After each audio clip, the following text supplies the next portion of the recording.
Hello दोस्तों, जय सीताराम। मैं अपने channel Neha Pratap video blog में आपको स्वागत करती हूँ।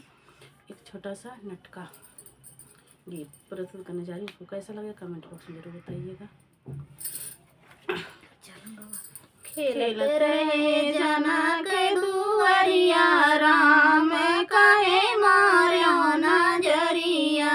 खेलत रहे जनक दुआरिया, राम काहे मार्यो नजरिया। पहली नजरे राम बागों में मारे, पहली नजरे राम बागों में मारे।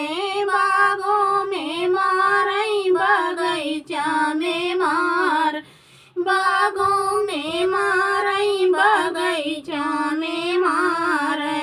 उड़ी गई धानी चुनरिया, राम काहे मार्यो नजरिया। उड़ी गई धानी चुनरिया, राम काहे मार्यो नजरिया।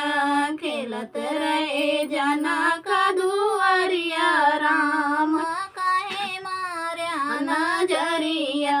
खेलत रहे जनक दुआरिया, राम काहे मार्यो नजरिया। दूसरी नजर रामा सरयू पे मारे, दूसरी नजर राम सरयू पे मारे। सरयू पे मारे गंगा पे मारे, सरयू पे मारे गंगा पे मारे। फूटी गई हमारी गगरिया, राम काहे मार्यो नजरिया। फूटी गई हमारी गगरिया, राम काहे मार्यो नजरिया।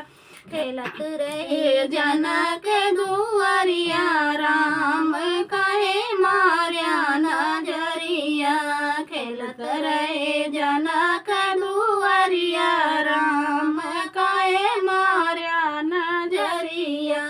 तीसरी नजर रामा मंदिर पे मारा, तीसरी नजर रामा मंदिर पे मारई। मंदिर पे मारई वो मंदिर पे मारई, मंदिर पे मारई मंदिरवा पे मारई। तोड़ दिया शिव के धनुषिया, राम काहे मार्यो नजरिया। तोड़ दिया शिव के धनुषिया, राम